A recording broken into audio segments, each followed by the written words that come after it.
Masechet Avoda Zara Daf Samech Het Amar Ola Machloket Shishbiach Ulbasof Pagam Aval Pagam Ikara Dibre Hakol Mutar. Yesterday we saw machloket between Rabbi Meir and Rabbi Shimon. Rabbi Meir is more stringent, and he said noten tam lifkam is prohibited. Rabbi Shimon said noten tam lifkam is permitted. We're going to see two opinions now about in what case precisely does their machloket apply. Ula gives a much more lenient interpretation, and he says that this machloket is in a case where the forbidden substance falls in, and at first it gives a good taste, and then it turns into a bad taste later on. Like vinegar that falls into beans, if it's cold, it gives a good taste. When you heat it up, then it will turn into a bad taste. That's the case where Rabbi Meir said it's prohibited because it gives a good taste at the beginning. And here's the big chidush. Rabbi Shimon would say it's permitted, even though at first it gives a good taste. Later on, it ends up giving a bad taste. And so, Rabbi Shimon says it's permitted even in that case. However, if at first when the item falls in, it gives a bad taste, then everybody, even Rabbi Meir, would agree that it's permitted. That's Ula's very lenient interpretation of the machloket. Iti be Rav Haga le Ula. Rav Haga is going to challenge Ula from the following baraita. It says, Yain shenafal letoch adashim, v'chometz shenafal letoch girisin asur, v'Rabbi Shimon matir, v'hacha defagam meikarahu ufilige. If wine falls into lentils or vinegar falls into beans, it is prohibited. This is Tanakama. We assume Tanakama is Rabbi Meir. Setam Mishnah, Rabbi Meir. And Rabbi Shimon says it's permitted. Now, what is the case here? Right now, we're assuming that the beans are hot. And when vinegar falls into beans that are hot, it gives a bad taste immediately. So here you have something that's noten tam lifkam immediately, and the machloket is in that case. You told me aval pagam meikara, everybody should agree that it's mutar. But here, Rabbi Meir says it's asur. So challenge against Ula. Amar Ula, Haga la meda yada mai kamri rabbanan. Tiyubta kamotiv, Ula counters Haga. He means Rav Haga. He doesn't even know what case the rabbis were talking about. And he is using that case as a challenge to me. Hacha b'may askinan, kegol shenafal letoch girisin sonenin v'hirticham, nasa kemi shishbiach ulbasof pagam ve'asur. This case is not when the vinegar fell in while it was hot. No. Rather, it fell in while it was cold. And while it's cold, then it gives a good taste. And only then he made it, he boiled it, and then made it hot and turned it into a bad taste. So this is a case of where at first it gives good taste, and later on it gives bad taste. And that's when there you have a machloket, and Rabbi Meir says asur. So actually Ula says this, but Aita in fact is a proof for my point, as long as you interpret it my way, that you fell in when it was cold and then became hot. All that is Ula's interpretation. Rabbi Yochanan Amar, Bepogem Eikara Machloket. Rabbi Yochanan says, Rabbi Meir and Rabbi Shimon are arguing about when it falls in initially, it tastes bad. That's where Rabbi Meir says it's prohibited. And Rabbi Shimon says it's permitted. So Rabbi Shimon would say, yeah, if it falls in immediately, noten tam lifkam, even that's permitted. That's no problem. Now we want to clarify to be Yochanan. Ibaya lehu bepogem meikara machloket aval ishbiach ulbasof pagam dibra kol asur or dilma ben bezo machloket tekum. When Rabbi Yochanan says the machloket is when it falls in initially, does he mean that only there is the machloket? When it falls in initially, and it gives a bad taste. That's when Rabbi Meir says it's no good. And Rabbi Shimon will say it's okay. But if it gave good taste at the beginning and then turned bad, maybe everybody would agree that it's prohibited. So this would be a more stringent interpretation of the machloket, that if it gives good taste in the beginning, that's it. No matter what happens after, it's going to be prohibited. It gives good taste. Or do we say that the machloket is in both cases, when it gives bad taste at first, or when it gives bad taste at the end? In either case, Rabbi Shimon would say, okay, and Rabbi Meir would say not okay. Teko, we're not sure what Rabbi Yochanan meant by that. Amar Rav Amram, Efshar ita lehad Rabbi Yochanan vela tanya la b'matnitin. Rav Amram asks, is it possible that Rabbi Yochanan's interpretation of the machloket is correct, and there's no Mishnah that would reflect that Rabbi Shimon and Rabbi Meir are arguing in a case of noten tam lifgam meikara? Like, if that's their machloket, there should be some source. So, nefak dak v'ashkach, he went out and checked. He reviewed all the Mishnayot, and in fact he found a Mishnah in Masechet Or La, de Tanya, seor shel chulin shenafal letoch ha'isa. ויש בו כדי להחמיס והחמיסה, ואחר כך נפל שאור של תרומה, או שאור של והכרם, ויש בו כדי להחמיס אסור, ורבי שמעון מתיר. Note for the moment that this Mishnah is also found in a Baraita, and that Baraita has the case that we saw before about the wine or vinegar falling into lentils and beans, is the next case after this. And there's another case that's going to come before this. This is going to end up being the Mitziah, the middle case of a Baraita. It also is a Mishnah, this by itself. Okay, so we can call it the middle case of the Baraita because that will be clearer later on. Anyway, this Mishnah and Baraita says that if seor, leaven, that means sourdough, starter dough. Starter dough is not edible, it doesn't taste very good, but you put a little bit of that in a big dough, and then that helps the dough to rise quicker.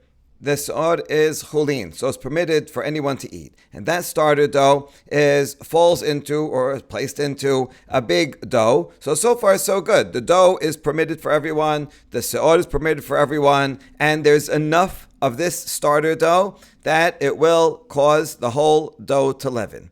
V'yesh bo lachmitz. V'hechmitza. And in fact, it became leaven. So now it's nice. It rose up, good, already. And after that, some se'od from teruma or se'od of kidla kerem. Se'od of teruma is prohibited to a non-kohen. Se'od that's from grain that was with mixed seeds is prohibited to everyone. And that also has enough starter dough to cause it to leaven, but actually this already leavened. So the question is, does this new leaven that comes in that's prohibited, is it going to make the mixture prohibited? Now the special law regarding leaven, there's a side point that even if, in general, you have a small amount that's batel in a big amount, if that small amount is causing it to become what it is, causing it to leaven, then even a very small amount is not going to be batel. So the question here is, you have this small amount, but it already became leaven from the first thing. So the second thing didn't actually cause it to be leaven. So what are we going to do with that? Tanakama, who we say is Rabbi Meir, would say, still prohibited. Rabbi Shimon says, matir, it's okay. Now, what's the essence of their machloket here? That added leaven that is prohibited is going to make it taste more sour, because you want to make a good tasting bread, you need the right amount, just a little bit, enough to make it rise, but not so much that it will make it taste sour and over leavened. That is not a good taste. The sourdough by itself has a sour taste. That's why it's called sourdough. So you shouldn't put too much. So this extra leaven that one put into it, first of all, it's not helping it to rise because it already rose. In fact, it's giving it now a bad taste. So this is a case where something fell in and it's a bad taste right up front, right when it goes in, not contributing anything good to it. And you see, it's a machloket. Rabbi Tanakama, we assume is Rabbi Meir says no, and Rabbi Shimon says it's okay. So there you go. Rav Amram successfully found a source for Rabbi Yochanan's interpretation of the machloket in the Mishnah. Amar Rabbi Zara, Shane Isa ho'il uruya lechamea ba kama isot acherot. Rabbi Zara says, no, this is not a good source for Rabbi Yochanan's interpretation of the machloket, because a piece of dough is different, since if you put a lot of leaven in it, it's true it make it taste bad. So in that sense, it's worse tasting. But there is also a benefit in that this dough now can be used itself as starter dough to start many other pieces of dough with it. So now it has actually a benefit. You have a lot of starter dough. Now you can go ahead and use it and make a lot of other doughs to leaven. So the machloket is whether this extra dough of teruma, extra leaven of teruma that falls in, is it in fact noten tam lifkam, or is it noten tam leshevach? Rabbi Meir says this is prohibited because he thinks it's noten tam leshevach. He thinks that since it fell in, okay, it doesn't taste so good, but it's still usable, and in fact, it's even good, better as starter dough. So this is helpful. Now you have more starter dough. So this extra leaven that fell in is a positive thing, even if it's not positive for all reasons. It's positive for some reason, and therefore it's prohibited. And Rabbi Shimon says, no, we don't look at that. We look at the taste of it, actually, of this particular dough, and this makes it taste worse, more sour, and therefore it's permitted. However, if in a case where it was clearly noten ta'am lifkam, then even Rabbi Meir would agree that it's permitted. And so that would be Ula's interpretation. So according to Rabbi Zara, we can interpret this Mishnah according to Ula, that Rabbi Meir only is stringent here because it thinks it's noten ta'am leshevach, because you can use it for sourdough. But if it was noten ta'am lifkam, then everybody would agree that would be permitted. And so you see, this is not necessarily a proof for Rabbi Yochanan. Tashema. Now we bring another Tannaitic source to try to prove that Rabbi Yochanan's interpretation is correct. This is going to be a long baraita with multiple parts. The proof is going to be from the last part of this section. And the first part says, this is a Resha. שאור של תרומה ושל חולין שנפלו לתוך העיסה, בזה כדי להחמיץ ובזה כדי להחמיץ, וחימסו אסור. ורבי שמעון מתיר, if you have a leaven of teruma that's prohibited to a non-kohen, and also another piece of leaven of chulin that's permitted to everybody, and it falls into dough, a dough that's kosher and permitted, and there's enough leaven of teruma to make the entire dough rise, and there's also enough leaven of chulin to make the entire dough rise. So either one by itself would be sufficient, but now they both fall in at the same time and causes it to rise. So what do? There's a part of it is the prohibited thing causes it to rise, but also the permitted thing alone would have caused it to rise. So here, Tanakama, Rabbi Meir says it's prohibited. Rabbi Shimon says it's permitted. We're going to come back to discuss, to analyze this part. That's the Resha. Now we have the Mitziah. The Mitziah is going to be Mitziah part 1 and Mitziah part 2. They're both the middle sections. And the Sefa is there's the Baraita that we quoted above with the beans and lentils. We're going to quote it again in a second. But just keep them straight because we're going to refer back to the Resha. This is all the Mitziah now. And Nafal shel Teruma techila debreha kol asur. Mitziah part 1 says that if Teruma falls in first and then Chulin falls in second, everybody agrees that that's prohibited because that is clearly noten tam leshevach. The seor of teruma that's falling in is causing it to rise, and that's good. If it rises, it tastes better. And so this is only causing it good, and therefore everybody agrees that that is prohibited. Noten tam leshevach. Nafal shel chulin v'achar kach nafal shel teruma or shel kilei kerem asur. Rabbi Shimon matir. Here is Mitziah part B. This is the same case as in the Mishnah from Masechet Orla that we just quoted. The wording is actually a little bit different. So we had the version of the Mishnah. Now it's the same exact case here in the Baraita. So we're going to talk about this one again. And this is a case again where the chulin leaven falls in first. Good. And then afterwards the teruma leaven falls in. Or kilei kedem leaven that's prohibited. And that, in this case, Tanakama says, Asur, that's Rabbi Meir, and Rabbi Shimon says, it's permitted. Now,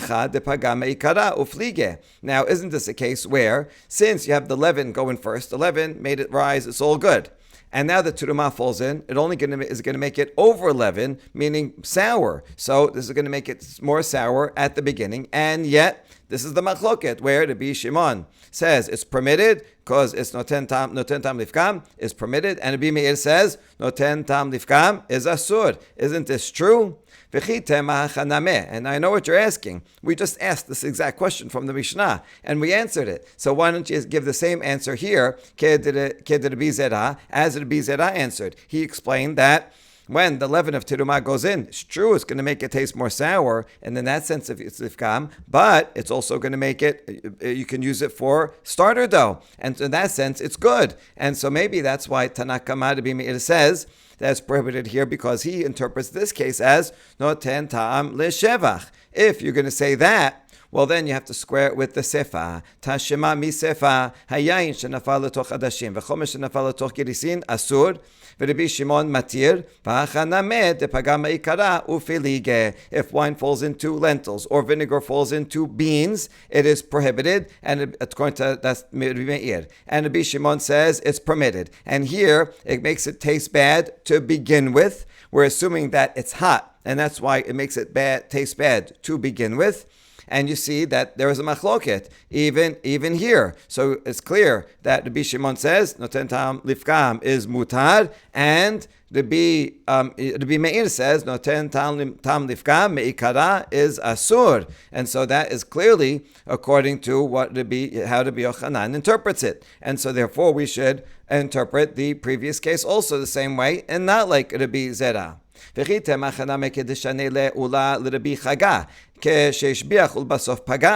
now I know what you're thinking. If you remember the beginning of the sugya, we already brought this section of the Braita as a challenge against Ula, and Ula already answered, Chaga, you don't know what case this is talking about. And this is in fact a case where it fell in when the beans were cold and gave it a good taste. And only then he heated it up and made it bad. That's the machloket. And that is precisely what Ula thinks. He thinks that the machloket is when at first tastes good and only then tastes bad. That's the machloket. But now we bring in Mitziah part 1, where teruma falls in first, and that will be shevach at the beginning, but then chulin falls in after. And so this would be a case where at first it causes it to taste good, but then later on, when the permitted leaven falls in, now it's over leaven. So now the leaven of teruma ended up being bad, and yet in that case everybody said it's prohibited. And so you see, since this was all one long baraita, and we have to interpret all in the same way, and you see from this line that if it's kish hishbiach ulbasof pagam, everybody says it's prohibited. Therefore, we cannot interpret the sefa to be where it falls in when it's cold, and it's shishbiach ulbasof pagam. Rather, it has to be that it fell in when it was hot, and it was pagam ma'ikara. And therefore, this is a proof for Rabbi Yochanan. Rather, the conclusion is that if you take all of the sections of the Baraita together, the only way to interpret them all consistently is the way that Rabbi Yochanan said, that when it first gives bad taste, that is where the machloket is, that Rabbi Meir says is stringent, and Rabbi Shimon says it's lenient. Now we go back to analyze the three parts of the Baraita. Why do we need all three parts of the Baraita? Bishlama de baba de sefa kamash matlan. We need the sefa when the vinegar falls into the beans. That we're assuming that falls in when it's hot, so it gives a bad taste, and that teaches us that the machloket between the Rabbi Meir and the Rabbi Shimon applies when it tastes bad to begin with. So that's why we need that case. The middle case, that's the first case in the Mitziah, where teruma falls in first. So when the teruma leaven falls in first, it's good. It's causing it to leaven. In the end, when even more leaven falls in, so now it's over leaven, so you see that this too much leaven is making it taste bad. And in that case, everybody agrees, even Rabbi Shimon agrees that it's prohibited. So we need that case too. But what is the first case teaching us when the teruma and the chulin fall in at the same time? And there's a machloket. Hashta umasefa de la kamishabach kelal asri rabanan resha de kamashbach mi ba'ya. If in the last case with the vinegar in the lentils, rabanan, as Rabbi Meir, say it's prohibited, and in that case there's no benefit at all. The vinegar into the hot lentils is only bad, And even though it's noten tam lifgam totally, Rabbi Meir says asur. Then in the resha, where you have chulin and turuma falling at the same time, so there's some good and some bad. And at the beginning, when it first falls in, it's causing it to leaven the turuma. So it's good at the beginning. There's a little bit good. So when there's nothing good at all, the Rabbanan say it's prohibited. Then certainly, if there's some good in it, certainly it will be prohibited. So what is that teaching us? It's not teaching us any chidush regarding Rabbi Meir. Amar Abaye, Resha Rabbi Shimon isteri. Abaye says that Resha is teaching us a chidush with regard to Rabbi Shimon. V'achika amri le Rabbanan Rabbi Shimon, and so Rabbanan would be addressing Rabbi Shimon and telling him, Isa zor uya lachmis b'shtei sha'ot. Mi garam la shetachmis b'sha'achat isur. This Rabbi Meir is explaining why he prohibits in this case, because you have this dough. Now, if this dough with one measure of leaven, it would take 2 hours for it to rise. Now it's rising in 1 hour. Why? Because you have twice the amount of leaven in it. Half is chulin, half is teruma. So what caused it to rise faster is the teruma. Therefore, that's called a benefit. And since it's beneficial, that's why it's certainly prohibited. Wouldn't you agree with that? Rabbi Shimon, kisheshbichu shenehem hishbichu, kishepagmu shenehem pagmu. Rabbi Shimon says no. When it was beneficial, meaning for the first hour when it was rising, both of them were contributing together. So if it was only the teruma that was making it rise, certainly that would be prohibited. But since it's contributing together with the permitted, so it's not doing it by itself, there's also a permitted aspect. So since they're doing it in partnership, we'll talk about that in a second when things come in partnership. So therefore, since it's not doing it alone, it's doing it in partnership, the prohibited and the permitted. So we ignore that and we say the prohibited substance is not acting by itself. And so therefore, we don't consider that a problem. And then when it gets sour in the second hour, because it gets over leavened, that both of them are causing it the problem. And therefore, this turuma overall is causing it to be noten tam lifgam. And I'm not considering the benefit to be significant because it's the permitted stuff that's also benefiting it at the same time. And now we ask about this, the first hour. Why don't you say that the permitted leaven and the prohibited leaven should join together and let it be prohibited, because part of what's making it rise in that first hour is the tiruma. So why don't we say that's prohibited? Rabbi Shimon le'tameh damar afilu isur ve'isur nami la mistarefeh ditnan ha'ola v'kila kele mistarfin. Rabbi Shimon omer and mistarfin. Rabbi Shimon is following his own opinion, because he says even if two prohibited items, but they're prohibited for different reasons, they do not join together to make up a shi'ur. And we know this from the Mishnah in Masechet Me'ila. If you have something prohibited because of orla, and another some produce that's prohibited because of kila kerem, and they both are together, mitztarfin. Tanakama says if you had half a kazait of this and half a kazait of that, then the whole thing, it would be prohibited and liable. They do mix together, or in a mixture, right? If you have some of this and some of that, and enough to give taste to the whole mixture, then we count it together. That's Tanakama. But Rabbi Shimon says, and mistarfin. Since they're two different prohibitions, when we treat each one alone, and they do not join together. So just like over there he says they do not join together, so to here he would say, since the tiruma is working together with the heter to make it leaven during that first hour, we do not join together. So really there's only half a shi'ur of tiruma that was active at that time for the good part, and therefore that's not sufficient to make the mixture prohibited. Next case, one time a mouse fell into a barrel of beer, and Rav said it's prohibited. Now the question is why? Certainly a mouse doesn't taste good, so this should be noten tam lifgam. So shouldn't that be permitted? Asur. So the rabbis asked this in front of Rav Sheshat and said, what, does Rav think that noten tam lifgam, even if it gives a bad taste, is still prohibited? Rav Sheshat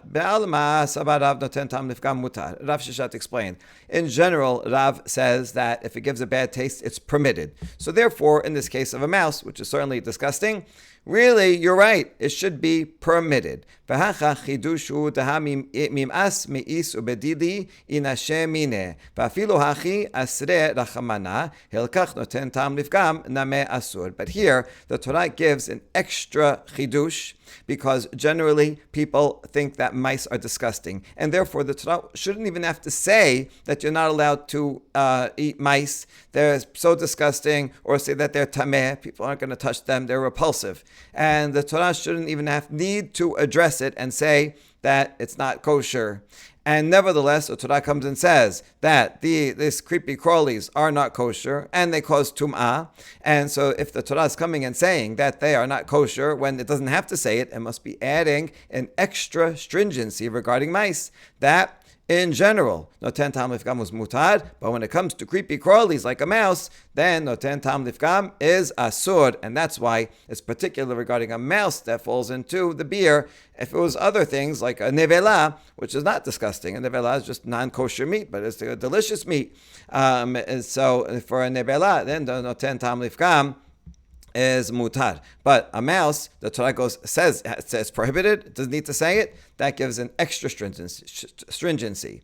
אמרו לרבנן רב ששת, אלא מעתה לטמא לך ויבש, אלא מתנן מטמאין לחים, ואין מטמאין יבשין. So the rabbis asked Rav Sheshat, according to your logic, then a mouse should cause tum'ah, whether it's moist or dry. But the Mishnah in Masechet Nida says that mice, creepy crawlies in general, cause tum'ah when they are moist, meaning when they're, like if they just died. When the animal's alive, it doesn't cause tum'ah at all. No animals. But when a creepy crawly dies, then if it's still freshly dead and still moist, it causes tum'ah. But once it's dried out, it's just a dried out carcass, and it's not even a mouse anymore. What is that? And then it doesn't cause tum'ah. So that's a general rule. It makes sense. When something is its substance, so then it causes tum'ah. When it's no longer its substance, it's not a mouse, it's a dried out, disgusting carcass, so then it doesn't cause tum'ah. But according to you, since it's disgusting already, the Torah wouldn't even need to tell people that's tameh, stay away from it. Nobody wants to touch that thing. And if the Torah still says tameh, don't touch it, then it must be to add an extra stringency. So it should cause tumah even when it's dry. Okay, Rav Sheshat answers that with another question. V'lita'amich shichvat zera titameh lach ve'yavesh. Lama tenan metamein lachin ve'en metamein yeveshin. According to your logic, that should apply to shichvat zera, semen, also should impart tum'ah when it's moist or dry. But the Mishnah says that zera, it causes tum'ah only when it's moist, but not when it's dry. Now, this is also something that's disgusting. Nobody wants to touch zera, and nevertheless, the Torah goes out of its way and to tell you that it causes tum'ah. So then, according to your logic, zera also should be tameh, whether it's moist or dry, to give a extra stringency. But that's not the law. So how would you answer regarding zera? Shichvat zera amar rachamana bereuya lehazriya. Hachaname bemotam amar rachamana ke'an motam. When the Torah talks about zera, it doesn't just say the word zera. It says shichvat zera bereuya lehazriya. By describing it as shichvat zera, it means a semen that is viable, that can cause a pregnancy. So that's only when it's moist. When it's all dried out, that's it. It's all dead. So therefore, although you're right, you would think that zera is something disgusting, nobody would touch it. And the Torah came and said, nevertheless, it causes tum'ah. And you might think that that's a stringency, but now don't think that, because it calls it shichvat zera and says only if it's moist and therefore viable. Hachaname bemotam amar chamana ka'en motam. So here too, regarding mice, when it says that creepy crawlies are prohibited, it says bemotam, as they die. And that means as in their state, when they are dead, when they are dying. When they just died, they're still moist. They're still, it's a mouse. It was just died a few minutes ago, so it's still moist. That's when it causes tumah. But when the carcass is all dried out, then we don't even call that a sheretz anymore. That's nothing. So the Torah goes out of its way to say be'motam regarding tum'ah. So to teach us that even mice are going to follow the normal laws. That it's tameh when it's there, when it's viable, it's its own entity, and not when it's all dried out and not there anymore. So that's the Torah is correcting you so that you don't apply that logic. But the logic is true, nevertheless, when it comes to kosher and not kosher, because it says that the creepy crawlies are not allowed to eat. It's going out of its way. You wouldn't need to say that. And there's no special word there that would correct you. So there we do apply this logic if the Torah tells you that's prohibited. And even though nobody would want to eat it anyway, it must be that's telling us an extra stringency that mouse that falls into a beer, even though it's noten tam lifgam, still it's prohibited. Matkif la Rav Shimi min harde'ah. Mi meis, Rav Shimi questions this entire premise that mice are disgusting. Who said that mice are disgusting? V'alo ole al shulchan shel melachim. There are some cultures where it's considered a delicacy, and even kings would eat mice. Amar Rav Shimi min harde'ah lakashya ha bid dabra ha bid mata. Rav Shimi explains, no, there's two different kinds of mice. With regard to a field mouse, that is a delicacy. Field mice, delicious. But city mice, those the ones that are running around in the subway, those are disgusting. That no one would eat. So it depends which kind of mouse, and that would mean that if it's a mouse that people would eat, then noten tam lifgam would be permitted, because that's regular food. Noten tam lifgam is permitted. That's halacha. If it's so disgusting that nobody would eat, that's where the Torah comes and says, oh, that also is prohibited. That's to add the extra stringency that in that case, noten tam lifgam is prohibited. Amar Rava, hilcheta noten tam nifgam mutar. Rava says the bottom line halacha is that if something prohibited gives bad taste, then the mixture is permitted. V'achbara b'shichra la yadana mai ta'ama derav. Im mishum dekasabar noten tam nifgam asur velet hilcheta kevate. Im mishum dekasabar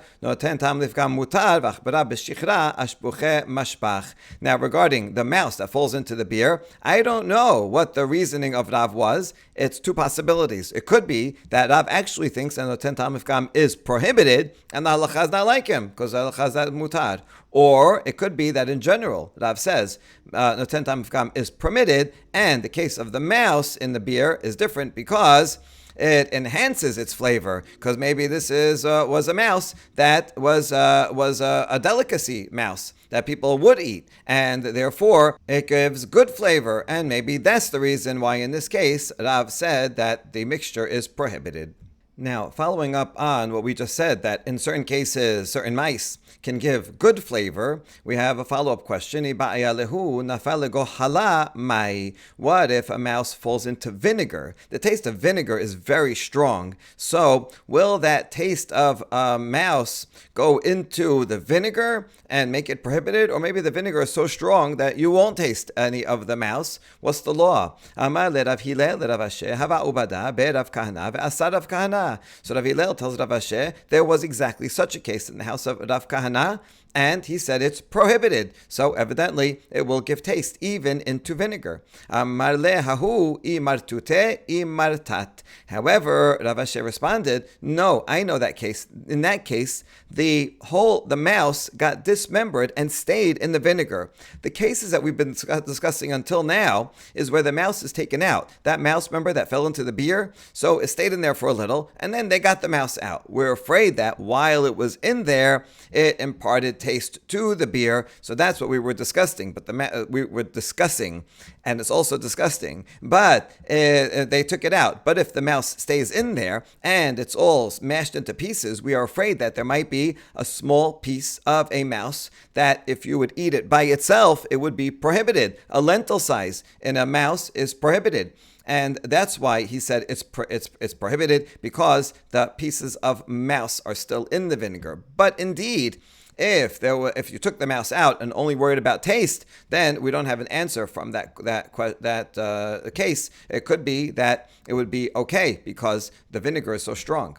Ravina savar l'shaoreh b'me'ah v'echad. So Ravina said maybe if a mouse does fall into vinegar, you take the mouse out, and just regarding taste, I think we should nullify it in 101. Why?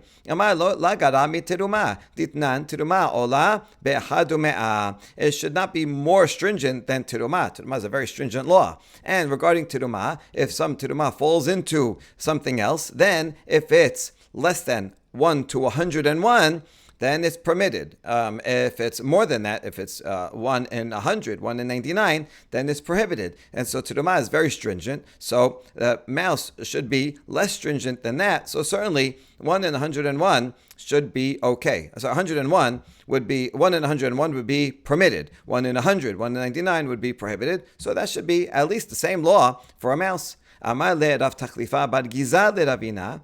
Dilma ketablin shel tirumah b'kedera dameh tela batil ta'amayu. However, Rav Tachlifa bar Giza tells Ravina, listen, this shiur of 1 in 101 regarding tirumah is not regarding all things. If it's spices that are very sharp, give a lot of taste, then it's not batel at all, because even if it's a 1 in 200, it's going to give taste. So maybe a mouse is like that. Maybe the taste is very strong, and it will give taste even in 105. And so that's not necessarily a good proof. Therefore, we have to test it out. And Rav Achai, in fact, did it, and he measured it somehow. He did a taste test with non-Jews and measured it that it's 1 in 50. A mouse that falls into other food, you will taste it in 1 in 50. So that's the shiur. Rav Shemuel bered Rav Ika shi'er b'shichra b'shitin. Now that was for vinegar. That was 1 in 50. But Rav Shemuel, the son of Rav Ika, he made a measurement if a mouse falls into beer. These things, I guess, happened all the time. There are mice around. And if it falls into beer, he calculated 1 in 60 would be the cutoff. 1 in 60 you can still taste, but if it's 1 in 61, then there's no taste. And the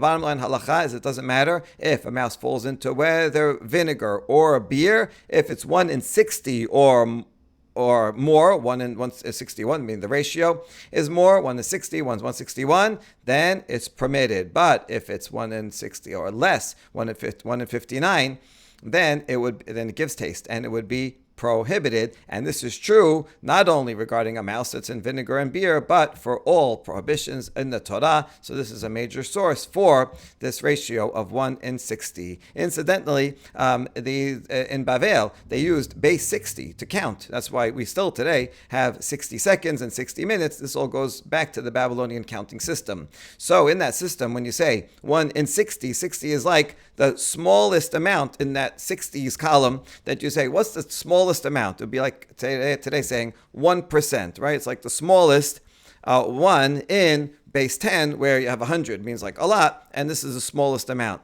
So 1 in 60 meaning, right, the biggest number, at least without adding yet another digit, so it's a tiny amount. But here we're taking it precisely. They tried it out and said, if there's more than 1 in 60, 2 in 60, and so on, then it's going to give taste. But if it's less prohibited substance than 1 in 60, then the mixture is permitted. Baruch Adonai Le'olam. Amen ve'amen.